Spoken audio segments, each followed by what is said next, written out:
And it looks like we are live on YouTube. Hello to all the Tia Eldelieva people. We have Faith in the house. We've got Draco Nimue, and a little bit later, Dakyndre will come, and we have someone new today. Hi, Carolee. I'm so glad to see you.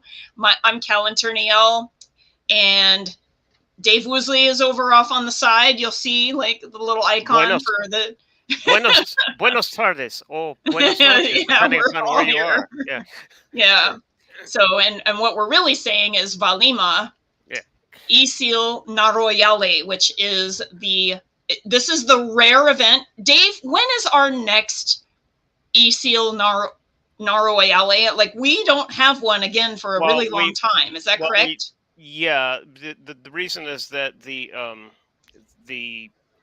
lunar synodic period, which is, for people who don't know, is basically the time between one moon phase and the other of the same phase. So like between one full moon and one the next full moon is about 29.53 days, and our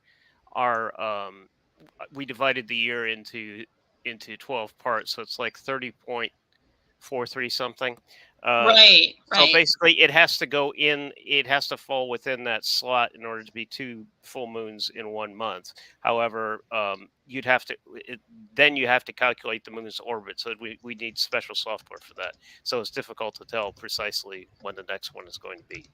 Well, but when we did the reworking of the calendar, a lot of that is explained in the calendar. Yeah. Well, that's, so I'm actually going to link the elvenspirituality.wordpress.com/calendar. If you guys are curious about the calendar, you know, how we've set it up. And we recently made changes to the calendar wherein Dave had like meticulously like created like what the months are, rather than using the Encyclopedia of Arda calendar, which we were using for like 15 years before we decided to use your calendar, which, you know, I'm actually happier with your calendar because it's consistent and I don't have to like look it up on a computer. Like I could literally have it written down, you know, like on the inside of, you know, like the inside of my like leather you know, like with all my astrology and blah, blah, blah.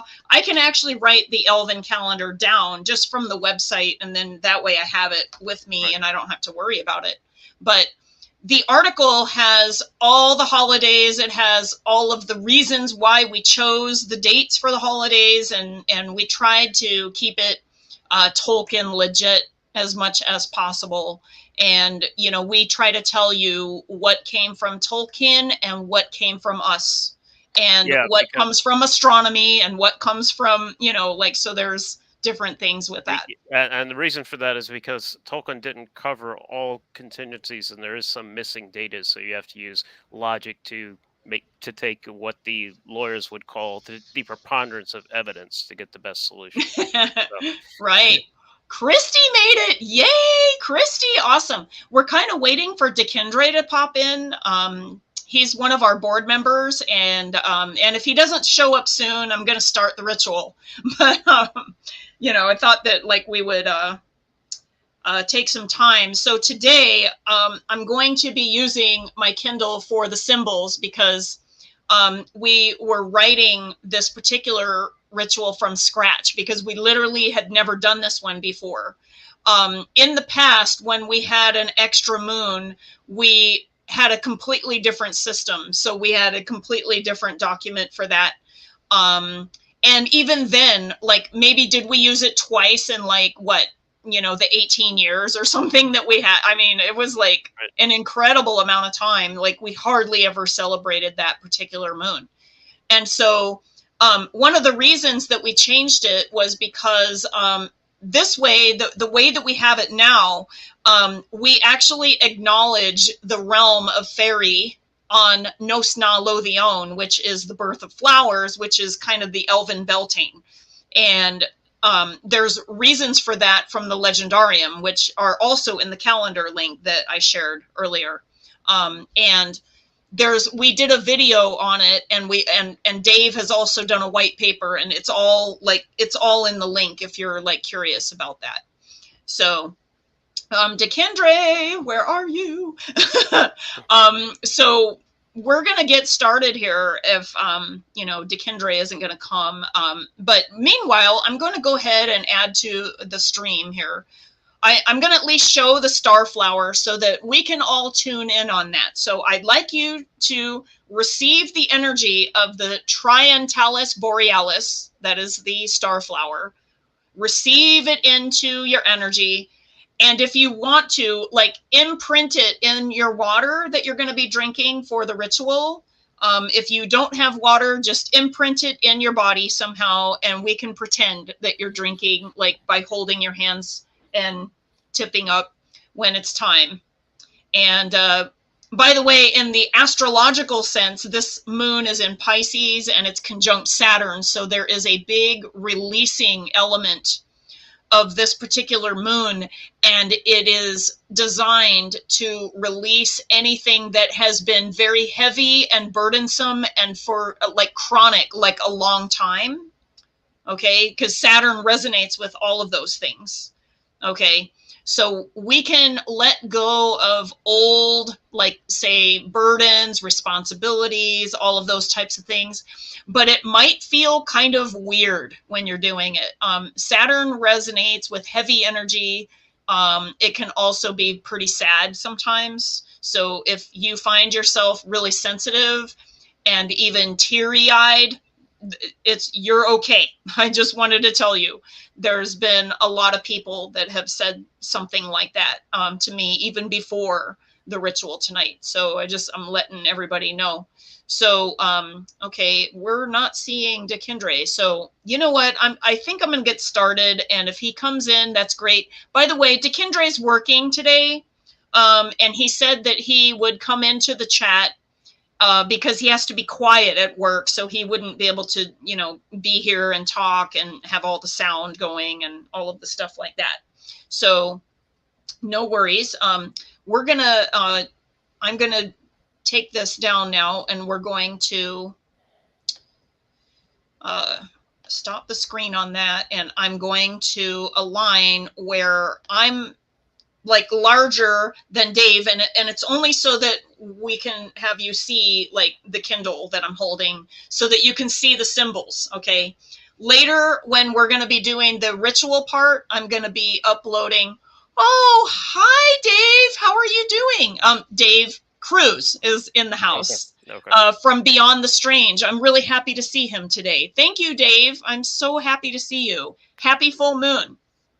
Did we do a thing with him once, or did just you do it? I don't remember. I did some astrology stuff for him. Oh, but I did the Elven Path stuff with a peer of his named Joe Roop. Oh, okay, right. Yeah, for his show. Yeah. Which is called he's a void walker, like, it's Lighting the Void. That's what we did the show on. Yeah. Okay. Yeah. Oh, thank you. Awesome. So we're going to go ahead and get started with Linde Ellen Lotte, which is the song of the Starflower, and it was the flower that I showed you earlier. And so what we're doing is we're toning all 7 points of the septiquetra or the septagram, whichever, like the septagram is fine, okay, but 7 points, okay, and we're going around in the order of like the way that the points are on the acute septagram. Okay, so we start at the 4 o'clock position. Okay, like in front of us, we just hold our like, you could hold your finger, you can hold 2 fingers, you can like have it like you're holding a pencil, whatever works for you. I'm going to use my index finger, and at the 4 o'clock position, we'll intone Isilnaroialë, which means star day. I just want to make the point real quick before we start that when we were first designing the rituals in TE, I got the idea of it intoning from Hinduism. So if people wonder, well, where are they coming up with this? That's originally where it came from. Are you kidding? I did not know that. Yeah. Hi, Astrophel. How are you? Oh gosh, we have nice full house going on. And Dakyndre is still not even here, but that's okay. So yes, I have one too, Carolee. Isn't that cool? And I've had it I bought this on eBay for $5 and it's silver. I can't believe it. And then for a long time, they weren't even around. And then I have a silver tree that resonates with Telperion that came from my son. And my son also bought me, he didn't even know this, right? Like he just bought them going, oh, Mom will like these. He bought these at different times and he bought me this gold one. It's brass and I love brass. So, yeah, it's like, because I'm not like the gold girl. I don't know. I like silver and I like brass. I'm a freaking weirdo. Okay. So I have the 2 trees and then like I have the 7-pointed star, which I think is kind of like a Rendil. And it kind of, to me, like all 3 of these pendants, like resonate with our path. And I have to fix the necklace, the ones that we gave as gifts for a little while. I was wearing mine in the shower, like stupidly, and I got to put the epoxy and glue it back together. But I will, don't worry. So anyway, this is the figure that you have in mind. And so we're going to hold our finger at or your wand. If you have a wand or a crystal, that's even better, right? Like, let's say, and by the way, I have my pendulum here, so I can even hold my pendulum if I want to. Okay, so hold whatever it is that you like. You could even have a kitchen knife if that's what you want, okay? You can have even like a crochet hook if you want, okay? Like just whatever it takes, right? So hold that at the 4 o'clock position in front of you. And we're going to intone Elenia, which means the star day, because we're going to go through the Elven week, okay? And we're going to tone in the energies. And by the way, each of these also resonates with a direction around us as well. Isn't that cool? That'll be in the book. So that'll be coming up. But for now, we'll get to intone all of the days in the figure that we're doing. Nimue, a feather would work too. Absolutely. Absolutely. I love that. I love that. Yes, a feather. Awesome. Okay. Ready? Elenia.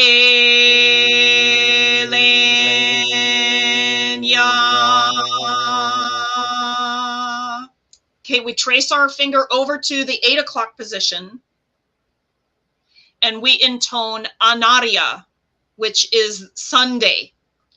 Anaria.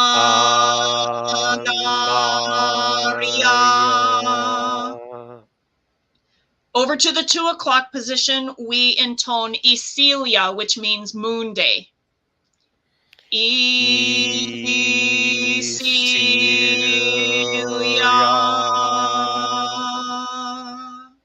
Kese in Quenya is a feather, yeah, or Quese, correct? Quese, is that how you pronounce it in Elvish? Because I'm thinking Spanish. I think it is. Well, in Quenya, a lot of the vowels are basically Spanish vowels. So I know, and I get them mixed up. But yeah, I think that in this case it's Quese. Yeah, Quese. Quese, yes, he says Quese. Thank you. Okay, let's go down to the 7 o'clock position at the bottom on the left-hand side of that. Okay, down here, right? 7 o'clock, Alduya, which is the trees day, and it's resonant of the 2 trees in the Legendarium. Alduya.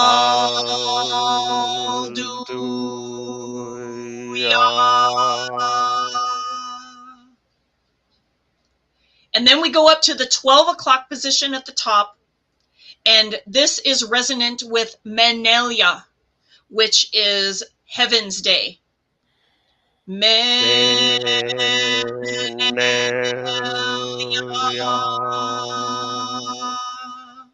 Go down to the 5 o'clock position now, and this is the Sea Day, or the Mariner's Day, that the Numenorians had updated the 6-day Elven week with to make it a 7-day calendar.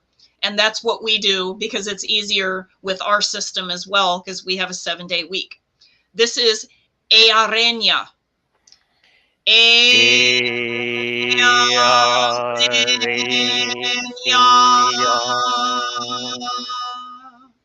Go over to the 10 o'clock position, and this is Valanya, which is the day of the Valar. Okay, the Valar day, or the day of powers. Okay. Valima.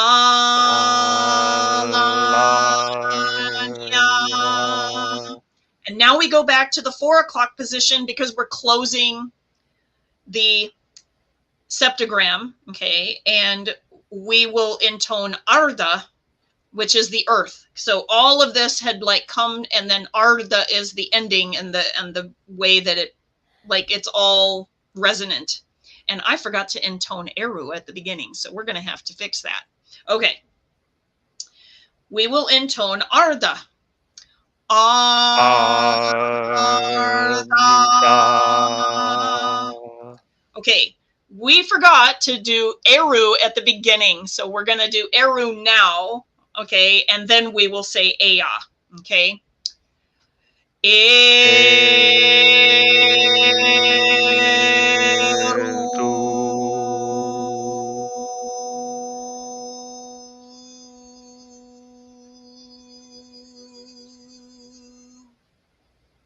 Okay, and now we are resonant of Ea, which is the creation, and we're actually going to be talking about Ea, the creation, in tonight's ritual. But let's go ahead and intone it. We're going to do it 3 times because there was 3 parts of the song of the Isilnaroialë.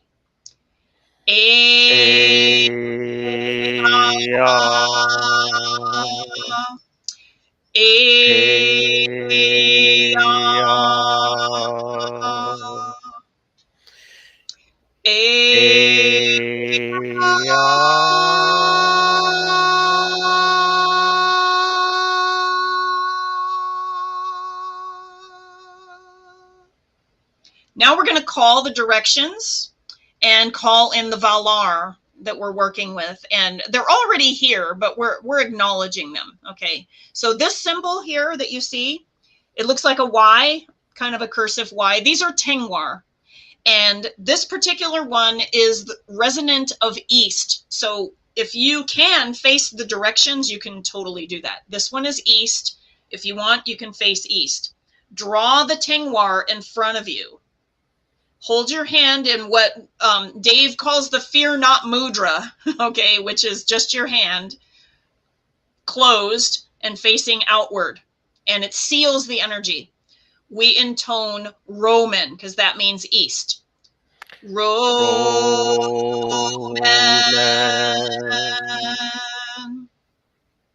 We now call on Manwe Sulimo, the High King of Arda, of the Eagles and the Winds, and his lady Varda Elentari, the Queen of the Stars and the Protector of Arda, and all of Iluvatar's children. We welcome you into our circle, Aya.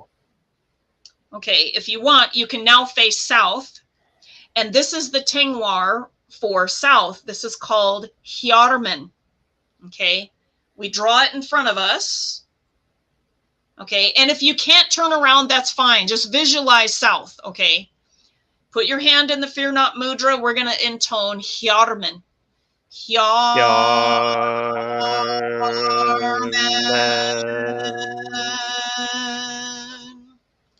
We now call on Tulkas, the youngest, bare-handed, ruddy warrior Vala, and Nessa, the sister of Orome, and the friend of the deer, she who dances on the new green grass. We welcome you into our circle. Aya. Next, you want to face north. And this is the Tengwar for north. It looks like a B with an underline. Okay. We draw this in front of us. And the intonation is Formen.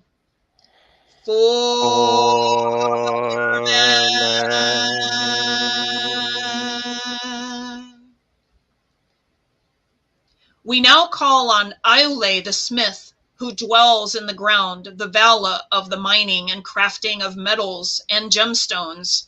It was he who created the dwarves as a gift to Iluvatar. And our motherly Yavanna Kementari, the giver of fruits and the queenly valier of Arda's maturing green vegetation of harvest and of the life that nourishes all of us. We welcome you into our circle. Aya. And next, okay, so we're going to use this N one here, okay? But rather than in the air, we're going to put it on our heart chakra because this is within. So we're putting that on our heart chakra. It is the Tengwar called Ore for the inner mind or the heart. But when we put our hand in Fear Not Mudra, we're going to put it over our heart chakra, but we are going to intone me, which means within. Okay. Me.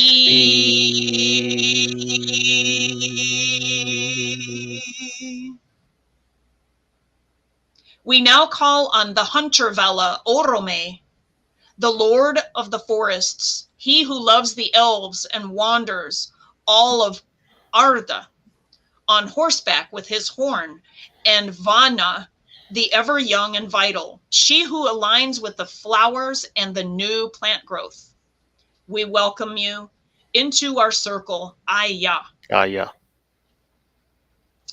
On the bottom, I'm going to show you guys, it looks like a U with a line over the top of it. This is the Tengwar for Velia, the sky. We're going to draw it above us. But we are going to intone Or after we draw the Tengwar above us, Velia, but we're going to intone Or. And you can put your hand up like this, or if that's uncomfortable, go ahead and just seal it this way. We are going to intone Or, which means above. Or.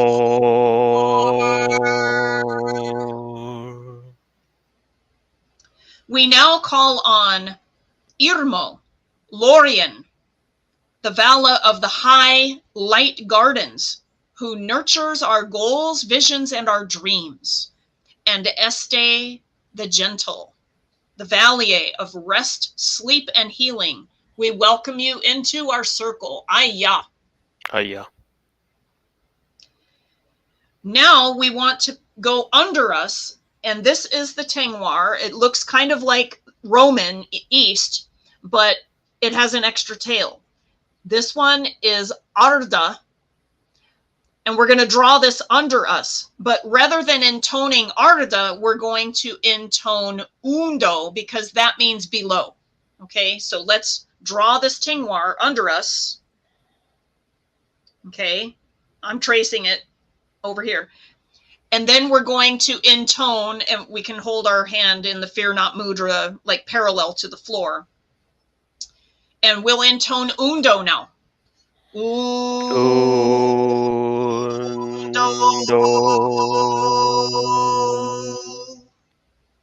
We now call on those of the Valar who walk alone.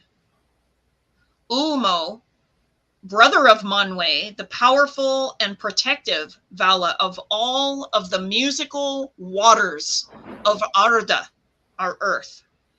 And Nienna, the Valier of our transformation and our rebirth.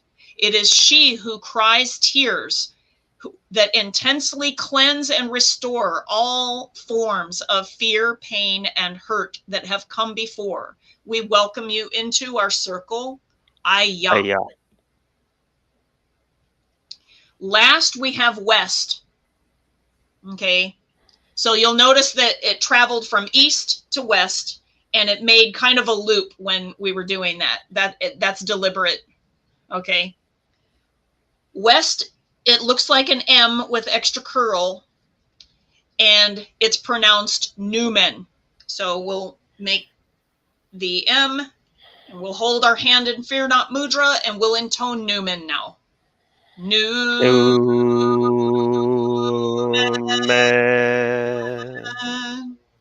We now call on Namo in the halls of Mondos, the Vala of the balance and fair judgment of our respective paths of death. And Vaire, the weaver of the ever-changing threads of time, the past, present, and the future. We welcome you into our circle. Aya. Aya. And while we're in the west-facing direction, Now we kind of want to acknowledge all around us. Okay, so we're going to draw a flame. Now you can make it like a candle flame. You can actually have a flame if you have a candle with you. Perfect. If you even have like one of those little tea lights, that works too. But if you don't, we can just draw a flame, or you can draw a crazy, you know, kind of flame like this, whichever you want. And this resonates with the Flame Imperishable we're going to talk about tonight. Okay. We're going to intone Iluve, which is the all, the everywhere. And then we'll form our hands into like more of a namaste or a prayer position. Okay. We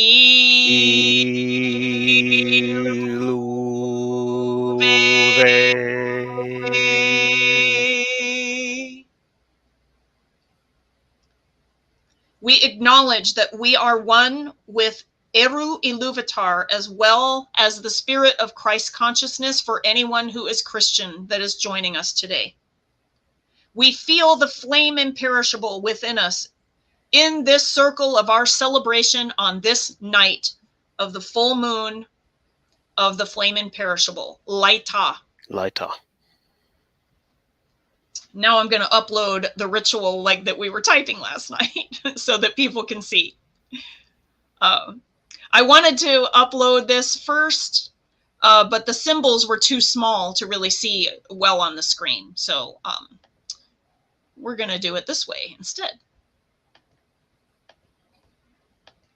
Okay, so Isilnaroialë, TLD of a ritual out of the possible 21 solar and lunar ritual calendar in the calendar year, the rituals in the calendar year. The following is intended to be a working example of one of the path's rarer workings.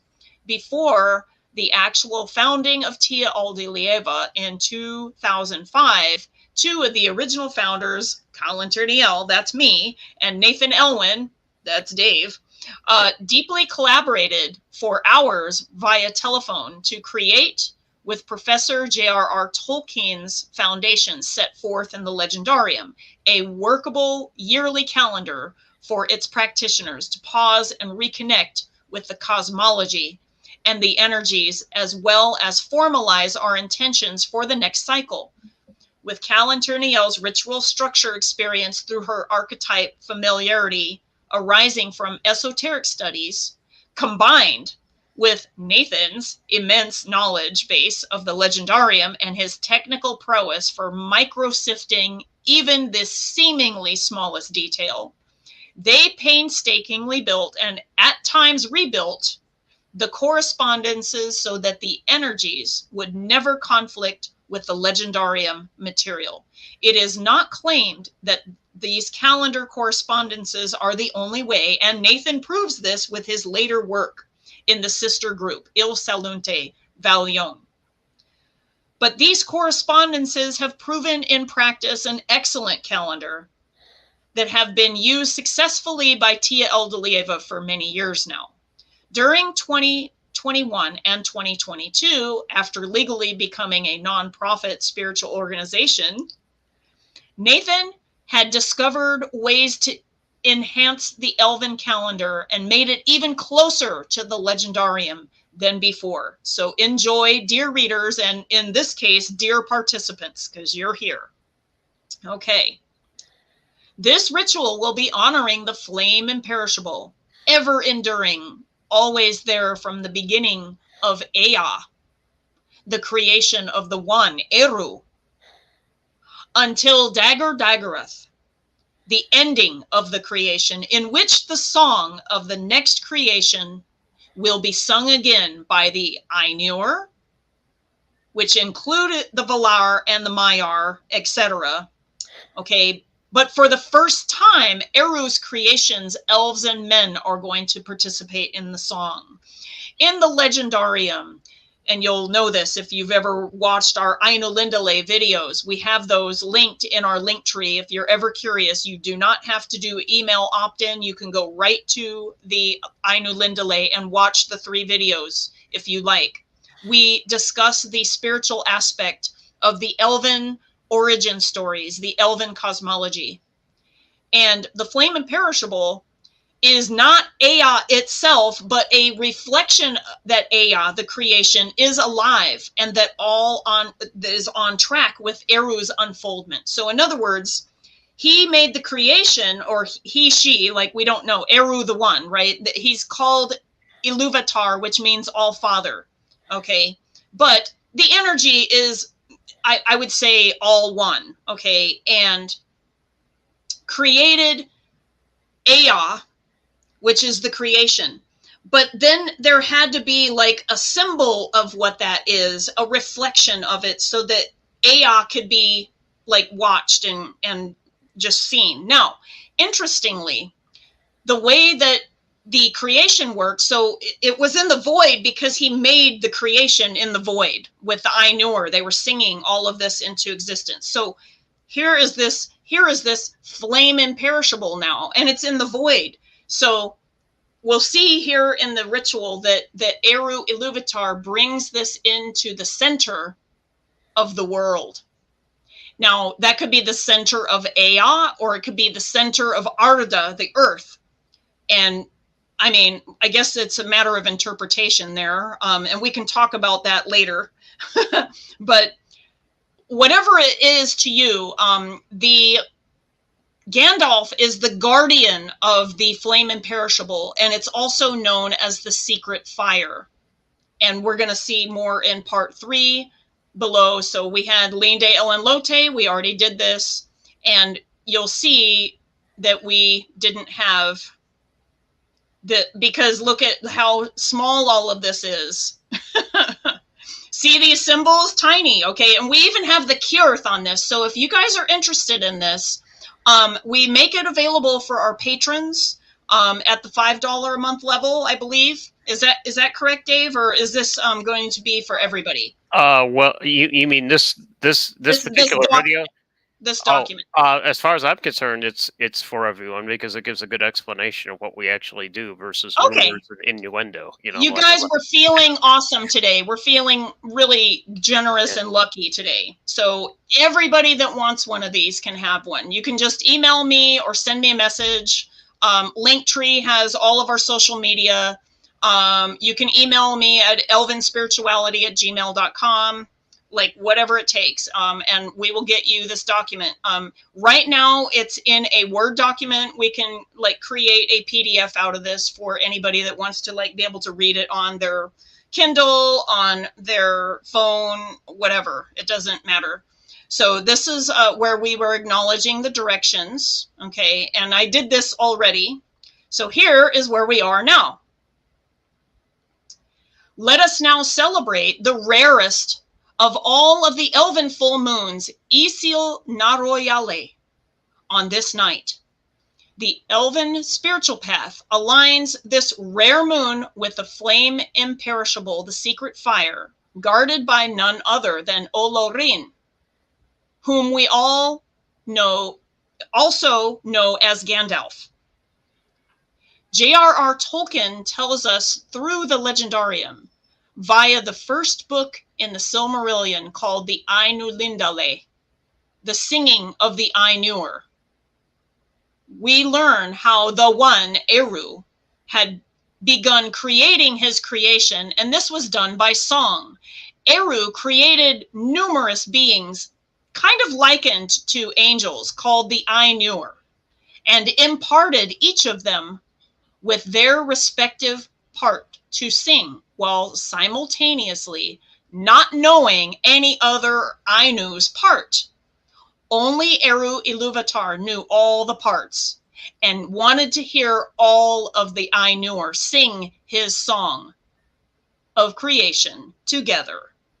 Here is what is said about the Flame Imperishable. Dave, did you want to read anything? I forgot to ask. No, but I did want to make the point here for people who don't know. Each Vala and probably each Ea also has his or her own speciality, and that's what basically that's about. That they knew that section of the speciality that they were created for, but not all the other specialities, although they eventually, through association with each other in the timeless halls, which is what's the term for the area where they were all created in before the physical universe was manifested. They, through interaction with each other, eventually they got at least an idea of what the other, the other Valaric persons were there for, but it took a while, just like it takes a while Oh. for Mhm. biological beings to learn. Well, I just made this new friend, but what are they really like? It was a similar situation. Okay. Yeah. Okay. That's excellent to know. And later you guys will know that the Valar were part of the Ainur that had committed to Ea and Arda particularly, and had, done a lot of creating on Arda, and the Flame Imperishable being within them allowed them to do all of this, because we did have somebody have a question about why couldn't Melkor or Morgoth create. I believe that Melkor at first, being that he was the lightest being of all of the beings in the early part of the stories, probably had the ability, but it was his attitude of, like, first off, he was jealous about, like, that he wanted to be the creator of the Flame Imperishable, and secondly, he wanted it all to himself. Right, and there's also he lacked the data for some of the other stuff. Like, say you wanted to create a new biological being that kind of looked like a dog, but actually had like a primate brain structure. Unless you have data from all the other sciences in the world, you're not going to be able to do it. And even so, your first attempts are probably going to be crap and die immediately. That's the sort of thing that was going on.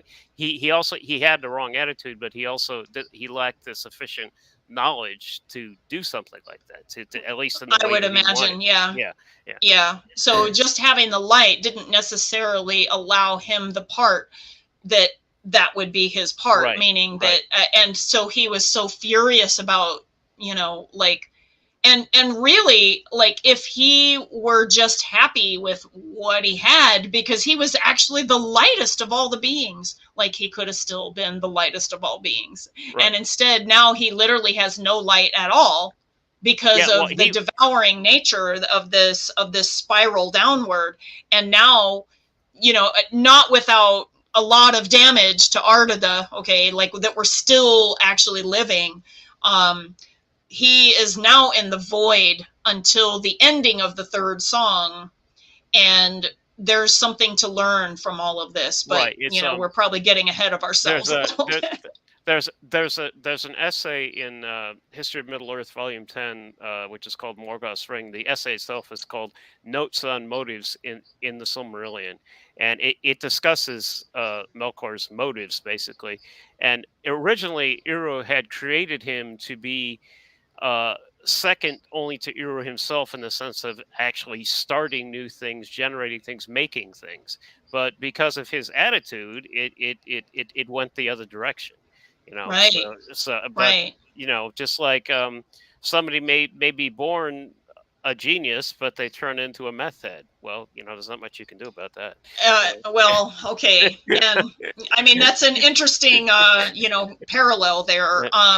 In that, like, yes, the Flame Imperishable was created by the Ainur, which was ultimately created by Eru Iluvatar. Right. And Melkor was created by Eru Iluvatar. Right. And he did not want to own that. He did, exactly. And so he did everything to reject that. And in the process of rejecting it, I mean, he was very powerful, having been, like, the most light being that would only be second to him. So he did a lot of, destruction. But, it's, it's not like he stopped. It's not like he went, oh, wow, I'm actually harming myself. No, it was, no, I'm hell-bent on, like, doing all of this. And so, but he did a lot of damage to all the other beings in Middle Earth as well. And we can just look at the stories and just keep unfolding, and we can even look at our lives right now. We can even see like a lot of this influence. But Right. Yeah. I mean, yeah, he even had more damage, possibly what we would now refer to as psychologically, because even before the universe was created, the other angelic beings, the other Valar and Maiar, Ainur, basically, some of them were like, they saw what he was doing and saw that he was powerful, and like, and they were like, yeah, clearly this Melkor dude has it going on. I'm going to join him. right. So a So whole yeah, when he disturbed the singing of the song too. right, Yeah. right. Mm-hmm. Yeah. And by the way, for those that are new, the song was sung in 3 parts. And the understanding is that we now are kind of in what we would call the third expression, the third part of the song. Because Right, yeah. The Elven, the origins were the time of the Valar when they were creating, and the 2 trees and the whole bit. The second age, like the second song, was because the ages are slightly different. The second song was more resonant with like the elves and like all of what they were doing before they were fading into Valinor, and or just faded away. And it's been the age of men for a while now, and there is an idea that this is either like, I think that it's definitely the third song, but there's people that would call this the 4th age rather than the 3rd age. Okay. Some of them would And even that call the it ending of the 3rd age was Lord of the Rings, like that was the end. Some of them would even call it the 6th or 7th, but I don't get into these weird. Oh, I see. Yeah, these are all. Yeah, it doesn't matter really. Yeah, I guess that all we need to know is we're in the 3rd song at some part of that. Right. And we are trying to learn how to re-sing the song. So all elves and men are going to be involved. So you guys are humans, right? We will all be involved. Now, I would like to learn from the elves, and that's why, this is kind of called the Elven Path. This is the Elven cosmology that, as Tolkien told it. Some of you may not resonate with elves, and that's totally fine as well. This is not about identifying as an elf so much as it's about learning from the elven stories. Okay? Exactly. Yeah, I'm by identification, I'm a Tiger-Therian who's on the autism spectrum. So that's and you work with Salvia, right, so, right. Yeah. So yeah. I don't dislike the elves because they're part of the whole mythology. Yeah. I do dislike some of the internet people who come in telling us you're doing it wrong. You're not recognizing you're doing it wrong. Or we also have some people that are like, you need to like have bloodline requirements and things like that. And that's not our purpose. Our purpose is to welcome all that are curious about learning about how to have excellent foresight, because I do believe that the elves are kind of in a way like an up-leveled human. Like, and I think that even like Tolkien had said something like that in his texts. Yeah, he basically said that they were he didn't use the term idealized human, but he used a longer expression to that's what he meant. But I'm going to say that it like at least that it's a higher vibrating, and more aware, and meaning aware like in a deep way, but also a wide way. Like you can see like for like millennia or something, where because they had immortal lives. And so, we might be able to learn from beings that like basically live forever unless they're killed in war. So, anyway, let's go ahead and I will read the Silmarillion quote that we are going to come to. Okay. Then Ilúvatar said to them, of the theme that I have declared to you, I will now that ye make in harmony together a great music. And since I have kindled you with the flame imperishable, ye shall show forth your powers in adorning this theme, each with his own thoughts and devices, if he will, but I will sit and hearken and be glad that through you great beauty has been wakened into song. And later, when we're talking about singing everything into creation, quote, then there was an unrest among the Ainur, but Iluvatar called to them and said, I know the desire of your minds, that what ye have seen should verily be, not only in your thought, but even as ye yourselves are, and yet other. Therefore, I say, Ea, let these things be, and I will send forth into the void the flame imperishable, and it shall be at the heart of the world. And the world shall be, and those of you that will may go down into it. And suddenly the Ainur saw afar off a light, as it were a cloud with a living heart of flame, and they knew that this was no vision only, but that Iluvatar had made a new thing, Ea, the world that is. So it shows that the flame imperishable is not the creation, but it is intrinsically connected to the creation. As long as it burns, the creation is alive and unfolding. They exist simultaneously, symbiotically, and one cannot exist without the other. The secret fire is of Eru's making and was in the void until the creation existed, and then it was brought into the center. We could think of that it means the center of Arda, the earth. So I did mention that because some people feel like that it's in the center of Arda, which I think is legit. That's a legit place. There's also one of the essays in the email that you asked me to do all the research before we.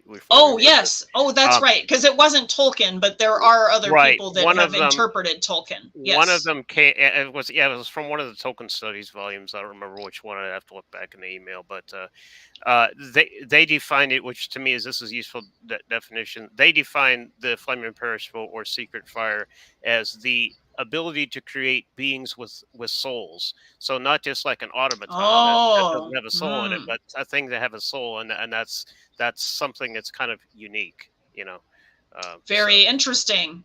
Wow, beautiful. Now, because each of the Ainur had a connection to the flame imperishable, and it seems likely that all of Eru's creations have access to this as well, and yes, that means even elves and men. And I would say that flame in us resides in our hearts. Would you say that? Because it's kind of the center of our being. Yeah. However, heart in most human societies, that's where they consider like the center of their being. Yeah, and also a fire kind of energy would come from the heart's desire, etc. Okay. We think of how the Dark One, Melkor Morgoth, coveted the secret fire and wanted to be the creator of it, and most importantly, didn't want to share that creation energy with anyone or anything, which is why, as originally the lightest, he had quickly fallen into the darkest place, and he is now in the void with no light until the ending of the third part of this song, meaning the Song of Ea, the one that this whole thing has been about. And we know how much damage that he did when he wasn't in the void yet, because it is still playing out in our world, even today. Let us allow the flame imperishable to continue to burn brightly until the end of the third part of the song, which is called Dagger Daggereth, the ending of the creation. Until then, Gandalf had agreed to guard the flame imperishable until that end. We will all then be able to participate in the signing of this new creation. let us contemplate how we can sing this next new creation to be even better and more amazing than the one that we are experiencing right now. Many feel that we are in the third part of the song right now. Laita, many blessings to all of you on this day or evening. And so we want to prepare water for meditation. And so I'm going to share again the Starflower. I have my water here. So if you guys want to, you can take a drink of water. If you don't have water handy, you can just infuse Starflower essence from the Starflower into your being. And pretend to have the Starflower essence come. If some of you are interested in creating a Starflower essence, these flowers grow in, like, you know, northern United States, Canada, and I believe even a European type grows in Europe, but like in northern Europe. If you wish to purchase one, Alaskan Essences creates a Starflower that is the Europa, which I think is the eastern one, but it also grows in like the Rocky Mountains and, you know, some other places. This particular species that I'm showing this one is called Borealis, which is more of the northern, the more northern species, and it's kind of more pointed, and the other one is like rounder. But I just wanted to show you that. The meditation, Starflower infused or not. Okay. And we want to get comfortable with our feet flat on the floor and uncrossed, hands open, uncrossed, facing up or down, whichever is more comfortable for you. And we close our eyes and we notice that we're standing on Coro Larire, the green mound of the two trees. And we see the silvery moonlight of the white tree, Telperion, filling the left side of our bodies. And while we see the left side glowing silver, we see this light in our very blood. And we especially circulate this silver light in our ajna, or our third eye chakra, as well as our orange, or our sacral chakra, about 3 inches below the belly button. And you can see other colors along with this silver light. That is okay. We just allow. And now we want to fill the right side of our bodies with the gorgeous golden sunlight of the golden tree, Laurelene. And again, we see the right side of our bodies glowing golden. And we might again see other colors along with this golden light. That is totally fine. We just allow. Circulate this golden energy around and see it in your very blood. And also direct this golden energy to your crown chakra at the top of your head, and also to your solar plexus, which is the soft spot that is just below the joining of your rib cage. And we allow ourselves to be nurtured by this healing light of Anar and Isil, the sun and the moon, which are the remainders of the two trees, Laurelene and Telperion.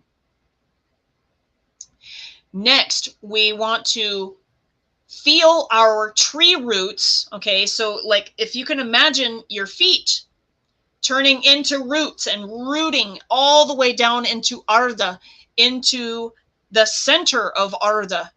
Take your roots and wrap it around the center. Okay. We're very grounded and connected to Arda then now. And so at the same time, we want to reach up with our branches to the sky, and we want to channel in all of the sky energy. And that includes the sun, that includes the moon, and it includes the stars. So we can extend our branches up and bring in all of the sky energy down down, down, pull it all the way down to our Earth Star chakra, which is about, like, I don't know, 2 feet underneath your feet. Okay, just visualize you pulling it all the way down. Meanwhile, pull up all of the Ardada energy, pull up all the Earth energy, and pull it up to your soul star, which is about 2 feet above your head, so that you have a good cross section of all of these energies. Okay.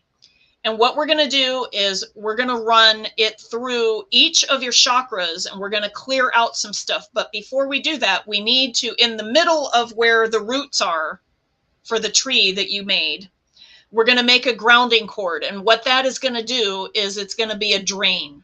So this is where all the things are that we're letting go of, back to the center of the earth. And the center of the earth is a recycling area for energy. Okay, so it will recycle all of this energy and turn it into new source energy that we then draw up with our roots, and we can create with this. This is a very good releasing moon, so I want you to really like figure out release wise what you're letting go of. So I'd like you to start releasing at the Earth chakra first. Okay, we're going to clear that out. We're then going to go to the root chakra. Okay, the root chakra is approximately where your legs join at your torso. So that's the area, and it's like like the chakras are stacked like pancakes. So we're going to take that pancake, swish it around, flush it down the grounding cord. We're going to go to the next pancake. Okay, we're going to go to the sacral chakra, swish it around counterclockwise, down the drain. Okay, down, down, down to the center of the earth to recycle. Our solar plexus, and we're going to actually infuse more sunlight into the solar plexus. But we're going to take that and we're going to swish it all around, all the way down to the grounding cord, down to the center of the earth. Now we're going to do the heart chakra, which is, the heart's desire. This is where our flame imperishable is. We're going to clean out all of this area so that we can love more. We can have unconditional love. Okay. We're going to clean out everything that's in there that does not allow us to love ourselves and others. Okay. Let that go down the grounding cord. Now we're going to take our throat chakra. This is our ATM card of the universe. This is where we can speak things into existence. Notice that there are a few legends about speaking things into creation, and the Tolkien Legendarium talks about singing it into existence, but it's still throat chakra. Okay, so we literally have, this is the ATM card, and then the universe is the, forever bank account that like has tons of zeros and never ends. Okay, this is the way we create, but we got to be careful with what we create. So let's remove anything that is not our truth out of our throat chakra. Let it go down the grounding cord. Now we're going to look at our third eye chakra. This is like the lunar area. This is the moon. This has to do with memory, but it also has to do with your psychic abilities. And the gut, okay, which is the solar plexus, we're going to fill that up with sunlight right now. Okay, bring in the laureline sunlight, the anar, the sun. We're going to bring some sunlight in here, grow it outward in your room, in your house, in your city, in your country, all the way around the world if you want. We're going to also do this with the moonlight in the memory area. And we're going to bring in the memory energy. And in order to clear that out, we want our gut to actually agree with what we're seeing. Okay, so we want clear messages from both of these. Okay, I often hear people that they doubt their intuition, and sometimes it's because that there might be some either blockages or misunderstandings between like what they're sensing up here and what they're sensing here, and they should be matching. Okay. Next, we want to do our crown chakra, and we'll also do our soul star above us. And we're going to allow all of these things. So all of this is going to go down to the grounding cord, everything that we don't want, all emotions that are not productive, all of the riffraff of the world, all of the riffraff of everything. We're just going to let it go down, right down the grounding cord. And we're going to let it recycle. And we're going to get new energy. And that energy is going to be loving. It's going to be connected. And we are vessels of the energies of Source in this way.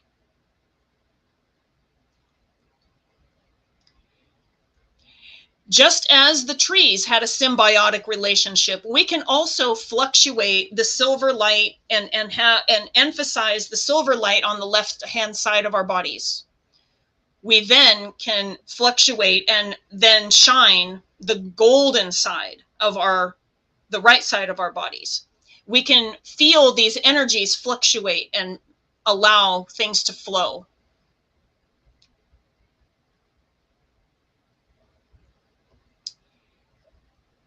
And now we're going to connect right back to our heart chakra, to the flame imperishable that is within us. Okay, so we're going to connect with the center of the earth, if you want, the center of the world, the center of Ea, wherever you sense that the flame imperishable is kept. We can even see Gandalf standing next to it because he's the guardian of the flame imperishable.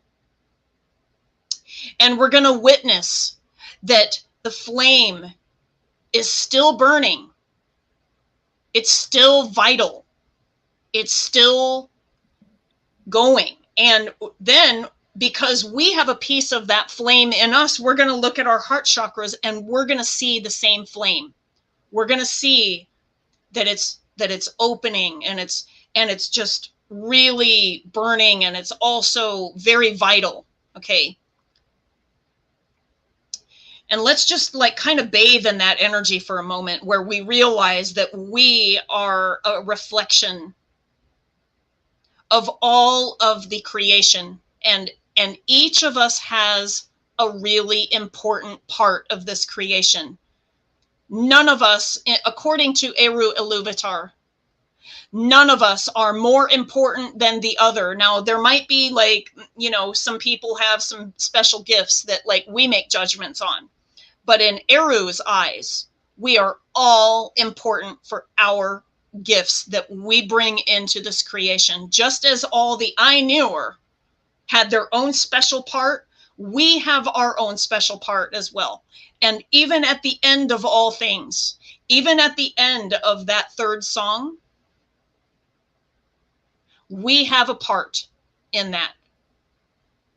And so I would like for us, because we're in ritual and now we're conscious of this, we can access our highest expressions of ourselves and bring that into the world and shine and really like be fearless in a sense. Okay. And that's why I wanted you guys to grow your sun energy, your solar energy all the way out. Okay. This is a full moon, so I want the full moon to awaken memory and get rid of the dross, which is the heavy stuff, all the Saturn stuff, because the moon and Saturn are together tonight. And in fact, the moon is full in exactly 15 minutes from now.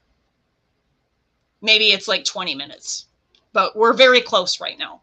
So if you guys are at the pinnacle right now, give it about 20 minutes. It's going to start flowing out. It's going to start being easier. But we can start with that right now. We can intend for that to go down the grounding cord. All of the things that are like lesser than what we would like the expression to be. Okay. And we all want to own what we are. And we all want to put that into the world. And we want to be that important piece in Eru's vision. of this song, and we're going to participate in the next one. So let's make the next song really good, right?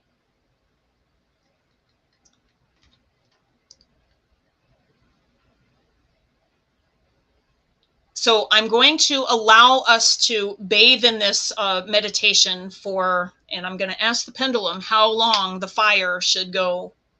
I'd say 15 minutes, because if it's 15, shorter, okay.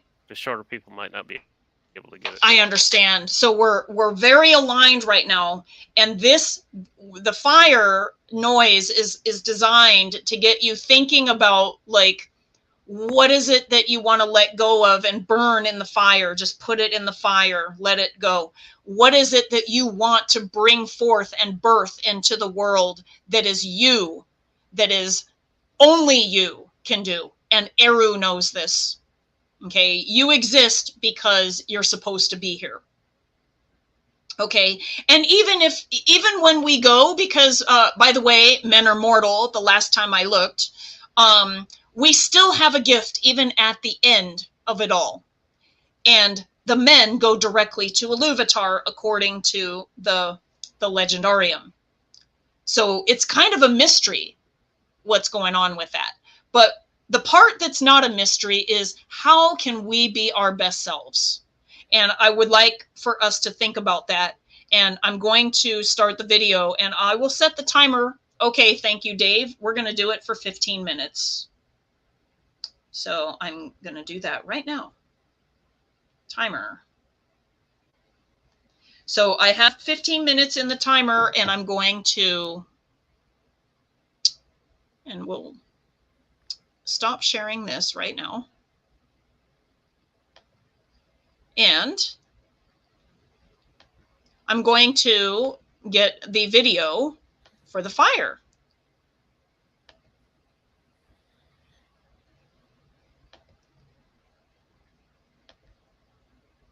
Hi, this is... Okay, sorry about the advertisement. And I'm going to put the full screen so we can see the fire. Okay, we are clearing our energies and allowing our best selves to come through fearlessly, easily, and effortlessly. I'm going to start the timer. And we can meditate for 15 minutes while we're in this sacred space. Thank you all for being here. I'll talk to you guys in about 15 minutes.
When the time is right, our meditation can come to a close.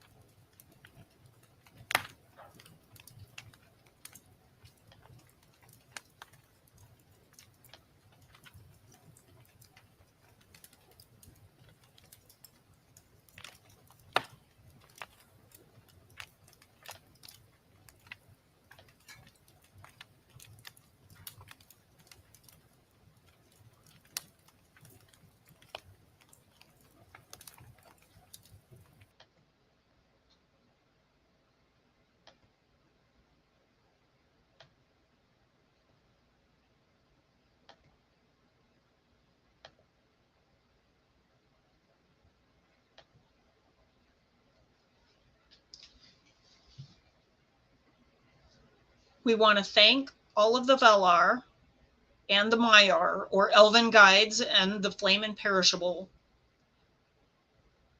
for all of the assistance that we've received tonight. We slowly come back to the physical world and we remember what transpired. We bid all farewell. We turn our attention back to Coro Larire, the green mound where the two trees reside. And we bring our consciousness into the trees themselves. And now we want to draw in our branches that we extended earlier into the sky. At the same time, we want to draw up the roots that we put into the earth. Keep your grounding cord though, because you'll still need to keep doing some releasing to go to the center of the earth. But for now, we can just pull in like some of their energy centers. And we want to see these energies, like once they're kind of coming in, we want to see them turn into the 3 jewels that are called the Silmarils, which are the jewels that were made of the energies of the 2 trees, Telperion and Laureline. And we can keep these healing energies with us, even in our pocket. We can just pretend that we have the 3 Silmarils and we can access their healing energy anytime that we want.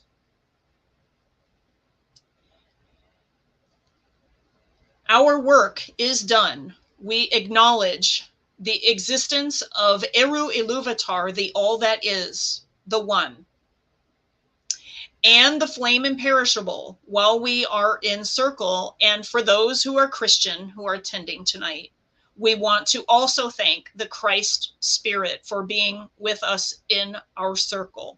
And may we see all of your presence in outside of this circle. Laita.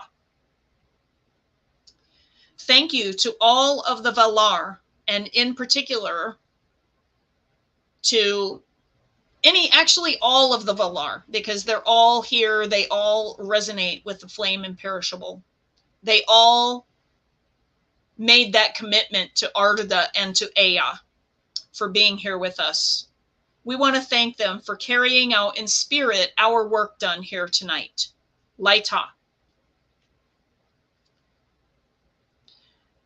We acknowledge and are grateful to the elements and the directions, and to the silver and the golden light for being with us, creating our blessed space in which we may do our spiritual work on this sacred night. Laita. Okay, and now what we kind of want to do is, like, we had all of this circulating golden, silver energy that we've been bringing in. Let's gather it all together. And then we want to push it down into Arda and heal Arda. Arda, here is a gift of energy, of pure intent, of love, light, and healing that comes from the very deepest places of our hearts. And may it heal you and all of your inhabitants and bring all things to the highest good and natural balance. The circle is now open. Laita, And so this is the time that if you need to drink some water, maybe put some salt on the tip of your tongue, maybe eat something to get you back in your body. And we usually at this time of the night, we allow other people to talk about, like, if they want to share their experience in circle, they can type it in the chat. And Dave, if he comes back, I think I see that he's out for a moment. So if Dave wants to, talk about. I'm actually here. I just muted it. Oh, I forgot that I had muted it. It's okay. It's okay. So I wanted to give, everybody an opportunity to share what had happened in the ritual, and just to see, like, kind of what is happening. This is a new ritual for us, and in fact, I noticed that I had some errors that I overlooked when I made this. I was working on it, and I realized I did not update the meditation part. So luckily I already visualized a meditation, so I just kind of went with it, and I hope that wasn't too bumpy. But I'm going to be updating this document before I send it out to anybody that asks for it. So would you like me to tell? I wanted to let you know. Right. Would you like me to tell my meditation? Absolutely, that would be awesome. Yeah, well, do it. I first started out, I went into sort of like a sort of an in-between space, like I do sort of in meditative journeys when I'm traveling somewhere else. And I was standing with Orome, like basically at the opening, the Bay of Eldamar, where the Calantirniel, that's the cleft in the mountains, where when the two trees were there, the light shone through it. And, okay. And I got some information on how that was created, and it seems it was created in what in geological terms is called an outburst flood, which happened a lot more at the end of the last ice age. But Aule didn't form it with an ice age, but it was that huge amount of water that was going through it. You see, wow, Valmar and Tyrion and most of the places in the Silmarillion that are mentioned are actually in place now of what we would call, they're very near what we would now call the equator. So there wasn't a lot of there wasn't a lot of glaciers and stuff around, but Aule used his Valaric power to basically create an outburst flood. And that's how the channel was created. I can post in some. I did look up really quick on Wikipedia when you were talking. If you want me to paste in a few links here so people know what I'm talking about, so it won't be all mysterious and whatnot. Wow. Well, we could put those in the live chat, or if you want, you can share them with me, and we'll put it in the comments for the replay, folks. Yeah, I will. So either way is share them fine. with you in the private chat. Here's the first. Oh, okay. Okay. Yeah. Let me go ahead and grab that. I may as well go ahead and add this to the okay. Yeah. Whatever you copy want link address. Yeah. And then I basically shifted from there to, as you know, I've done work on basically the Art of Timeline project. Ian has too. And one of the things that I got a long time ago was that Quavienen, and that the lake that it was near was actually near what they would call the West Siberian Glacial Lake. And I'll put that. Wow. And by the way, for those of you that don't know what Quavienen is, it's the waters of awakening. It's where the elves were born, and once they were born, they headed westward in order to go to Valinor. And that's a very brief rundown on Wikipedia what the West Siberian Glacial Lake was. Okay. Wow. That's very interesting. And there I saw it as more of a naturalistic process where, there were huge ice dams. The ice melted and it formed a very similar outburst. Even the Black Sea had an outburst channel at the end of the last glacial maximum, which is covered in the little Wikipedia article there. But that's the sort of process that. Well, you are our lore master for a reason. Yeah. You realize this, right? That's awesome. That's so cool. I mean, like, I don't get like these, you know, here's what happened in the past. I get kind of more like, so like mine, it's like more of a, you know, because I've been, you know, like as I narrate the meditation, I'm like, you know, flushing out all of my stuff down the grounding cord. It's like, what's my next cycle, right? And I'm hoping to get a glimpse of it. And they're all like, just wait, Lisa. No, we're gonna surprise you. But you got to trust us, and you got to, you know, it's basically you got to dump all your trash, and then, you know, we're going to hang around for a while and we're going to show you, but you're not going to know yet. You can't know yet. And that's what was told to me. Cool. You know, the flame is happening, like all of the stuff, like everything looked fine. I was like, okay, you know, I'm not doing anything wrong, but it's like they have something really special brewing. So I've never had them be so secret before. Yeah. And I'm kind of, that's like so bizarre. So then over in the comments, Astrophil says, did not partake in the meditation because he was too much in a working mode spiritually. Okay, so I'm sorry. So instead, I'm making moon water, and since Ulmo is with us, I asked him to bless the moon water. It's still currently brewing. That's a wonderful idea. Do know that Saturn is going to be in your moon water. So I'm letting you know that there might be some heavy themes that come out during this moon water. Okay, I just want you to know this. But yes, it's a great time to, you know, do all of this. And yes, that might actually take some time because Saturn also resonates with time. And so that's perfect. So Nimue says, oh, wow, that was the most powerful. I have felt the energies during a ritual in a long time. Hands were pulsing, warmth of the fire all over, tears streaming down my face, the whole meditation, huge release. Yes. I did warn about that, didn't I? Because this is a moon in Pisces, which is a water sign. And it's definitely about like releasing, you know, tears, water. You know, I think that it's really healing to do that. That's amazing. Spiritual trust fall. Okay, I'm not sure what, maybe I read that wrong. Nimue, can you, I'm not sure, was that in response to what was happening with me? Like that I need to trust in the spirit, like just so that, yeah, they're being really top secret with me right now. Like they're not showing me. It's pretty funny. Because I'm like, yeah, what's next? Everything's cool, like whatever. And they're like, he, right? They're like, yeah, we're gonna be surprising you, Calantirniel, you know. So that's, I guess, how that works. Now it looks like she may have stepped away from. She's probably telling me to trust in spirit. Right. Yeah, and just let everything fall away. And just trust in spirit and just keep.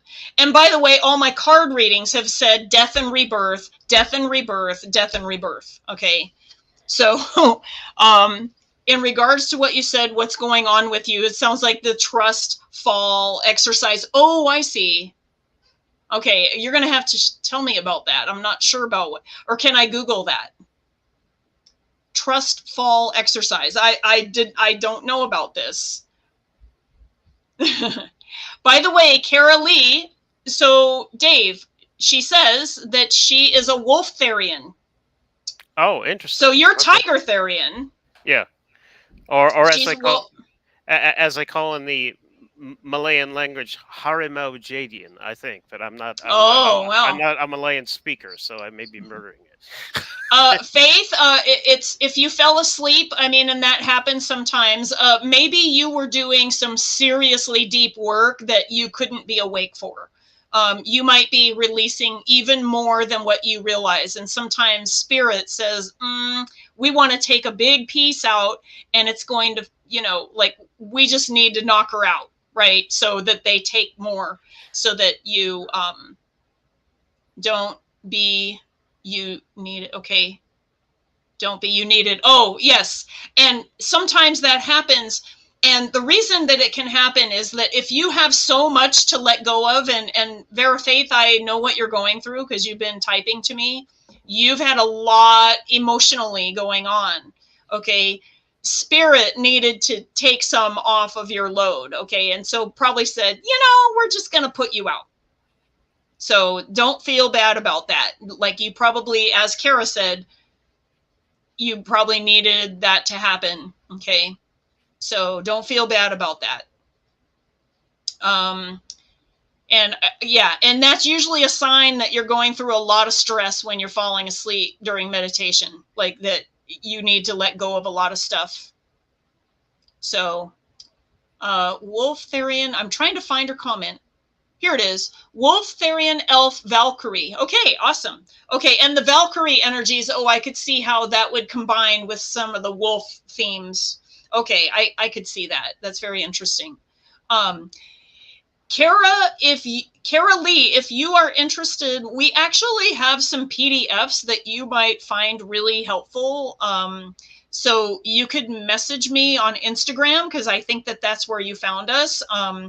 I will see if I can get you hooked up with some materials that might be really helpful and awesome for you.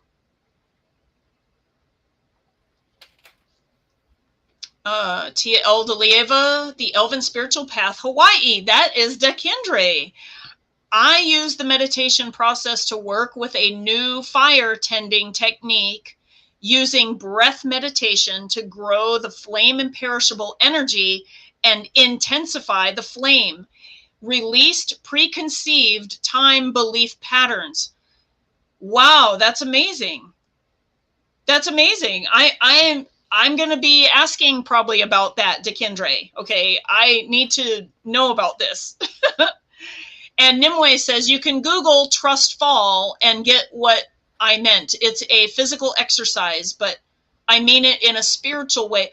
Oh, I know what you're talking about. I used to do this in the classes that we were supposed to be able to trust people, like where we'd literally fall backwards and a person would catch us, right? Is that what you're talking about?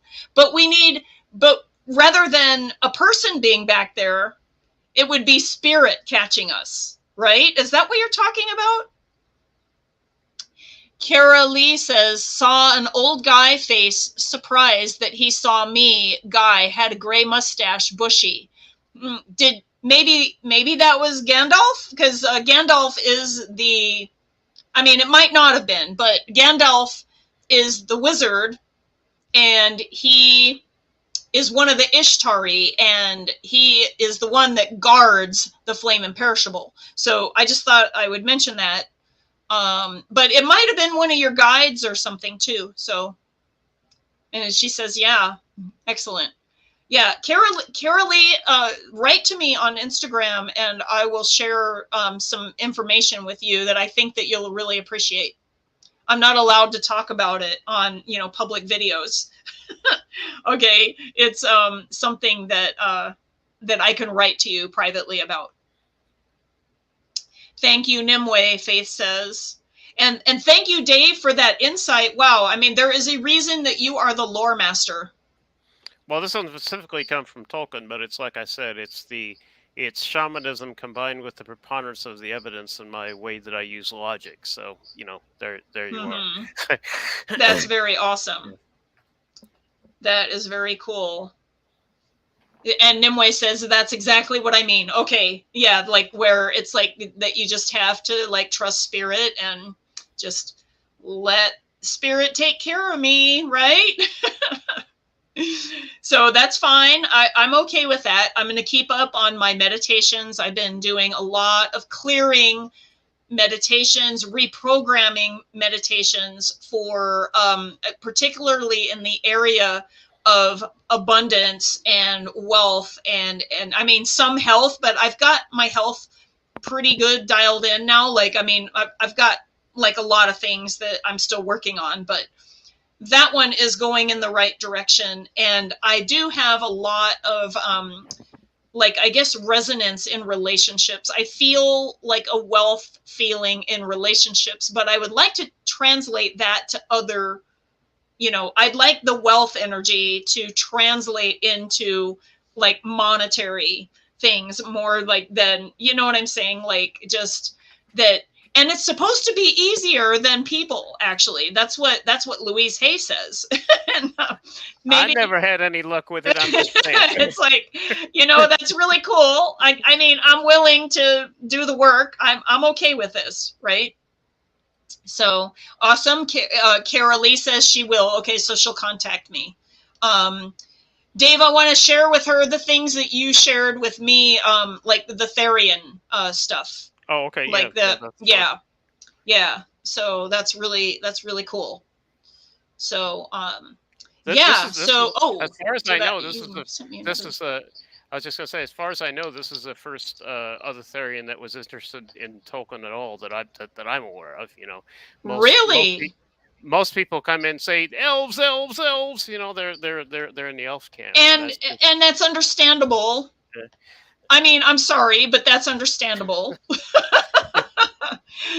Hashtag elf, meaning that I resonate also with the elven energies, and I did even before I realized that it was actually a close match. Like once I found the Silmarillion and started reading it and all of the stuff. And by the way, you guys, for free, you can go on our link tree, which I put down in the video description, and you'll see a listing for watching 3 videos that are us reading aloud the Isilnaroialë and discussing it as we go along with the spiritual applications of what it means to us. And by the way, we don't always agree what it means. Okay, like it could mean a completely different thing to Dave versus me versus any of you. Okay, but what matters is that we connect with the material in a spiritual lens, in a spiritual way. And we want to make that like really accessible for all of you. And, you know, it's been a while. I know that like it's been a little while since we've had a ritual. We were also going to bring you an interview with Luthien of IV, which is the sister group El Salunte Valion. She's one of the, you know, like kind of the back, you know, end people. And she has fascinating stuff. And I mean, her brain is so, oh my gosh, like we think Dave's brain is special. It's like Luthien's brain is so special too, right? She has artistic and she's on vacation now, but also, you know, she was like, oh no, like what am I gonna do? And it's like, oh my god, just be yourself. Like she's just amazing. Okay, she's just amazing. And I can't wait for you guys to see that interview. It's gonna be so cool. Yeah, she'll be back on the 10th, she tells me. So awesome. Okay, so we're gonna have like a little bit more stuff coming on, and also just in the board meeting that we had like a while ago, because I don't know if some of you, like if you didn't catch the message or what have you, but we are going to be reforming our organization because there had been, I guess, too many things in the energy of this one that is like not really aligned. And even like with government things, they lose it. And then it's, you know, it's just weird what's going on. And we're like, you know what, let's just start over. We're going to just get a new number. We're going to start over. And what we did was we voted on it, and we allowed our patrons to also vote on it. And all of our patrons even agreed with us and said, yeah, I think that it's just better to start over. So we're going to be looking at doing that as well. But we're needing like a good time for all of this, for everybody to, you know, kind of be on the page. The good news is that because we did the bylaws already, thank you, Dakyndre, you're in the house. Thank you, Dave, you're in the house. And like all of us really like, and Ian too, anyway, all of you guys like helped with the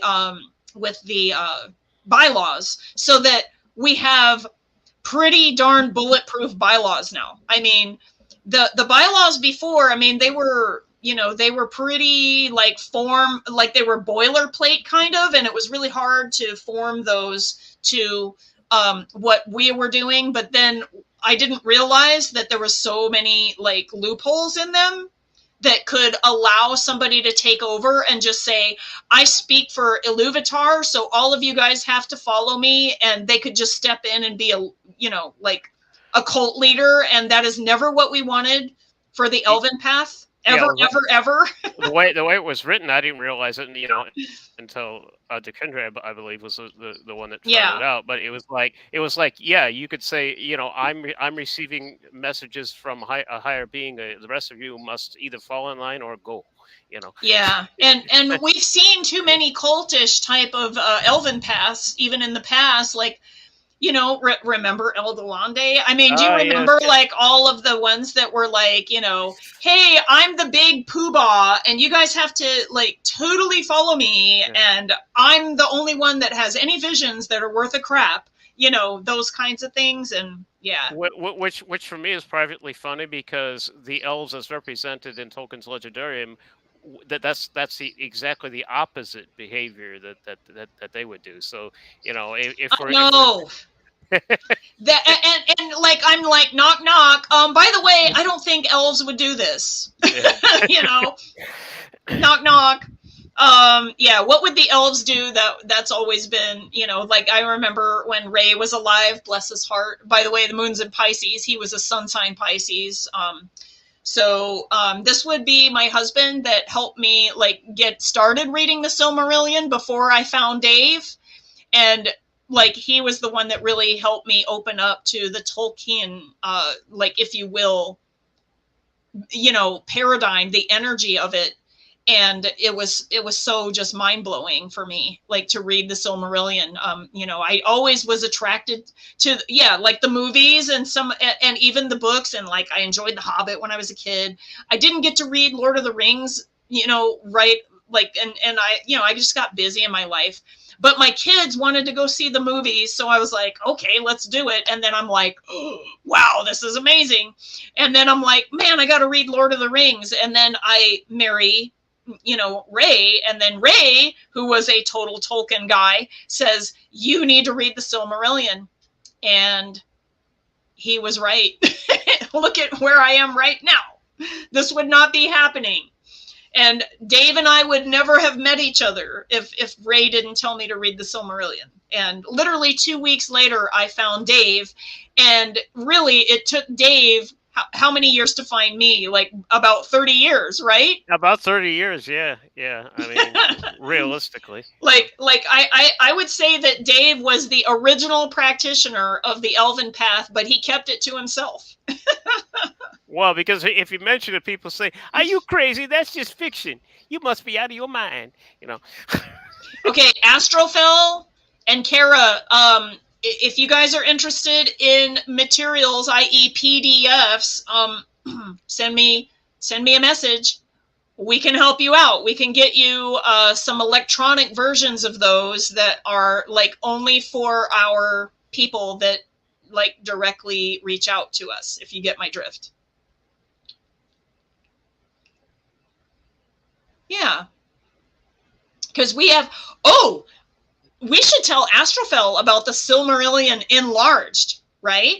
That I would really highly recommend that. It's a really cool PDF, and what it does, so what the Silmarillion enlarged is, it was a project that was done, 20 years ago, right? I don't know where it originally came from, but yeah. Yeah, but somebody had painstakingly went through the history of Middle-earth and took splices out of those places and historically put everything in order. And so it's like the Silmarillion plus, okay, like a whole bunch of material from the history of Middle-earth. It's pretty killer. Yeah, it wasn't a labor of love. It wasn't. It really was, and we grabbed that while it was existing. I don't even know if you can find it online anymore, because you know, there is such a thing now as like archaeology, like it's a cyber archaeology thing. You know, like the buried internet from 15-20 years ago. I tried to find it on archive.org. It used to be known as Wayback Machine. Yeah, Wayback Machine. And I couldn't find it. So yeah, so we still have because this is the benefit of us being around for 15, 18 years, How long have we been around? Our birthday was on the 23rd of 23rd, August. We've been around 18 years. 2005, yeah, 18 years. Yeah, because we found each other. We found each other May. It was right after my birthday, I think. It was like, yeah, it was right around before. May 8th because that's when I reached out to you. And yes, it was your birthday. And maybe you like said, hey, it was my birthday. Right. And so we connected in May. And I was starting to reach out at Beltane when I read the actual Silmarillion of 2005s. And then I literally found, Dave a couple of weeks later. And it was after his birthday. That's right. I remember I part. actually met the lady who's my wife now in like the end of May or early June, something like that. Which was so like incredible. Yeah. How did this happen? Like you met both of us at the same time? Yeah. That's awesome. So anyway, we're going to end. I realize we're going on a couple hours, so I want like people to, get on with their lives and stuff.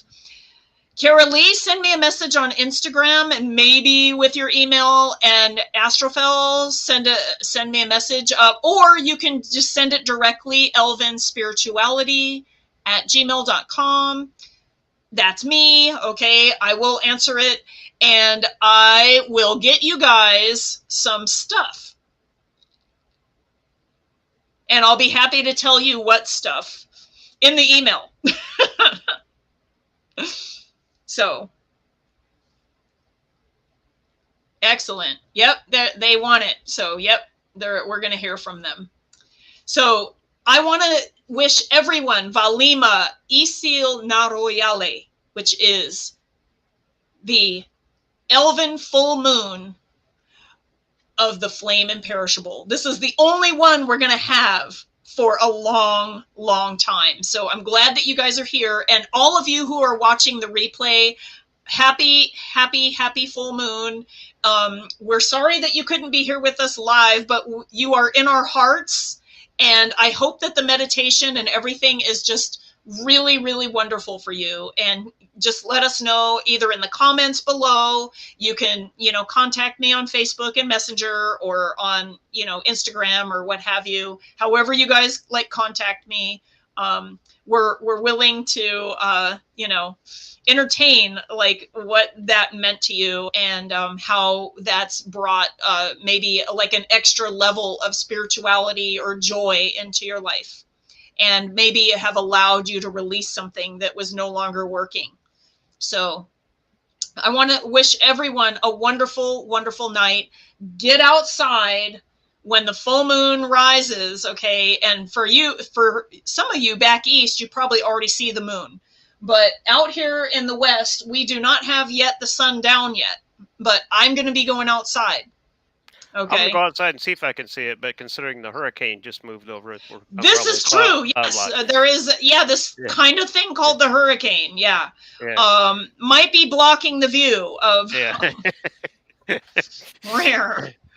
Yeah, because they kind of come from the east to the west, and you would be looking in the eastern sky. So, yeah. Well, yeah, and this one actually came up from the southeast, so, very interesting. Southwest, actually, sorry. Southwest. Oh, yeah. Right.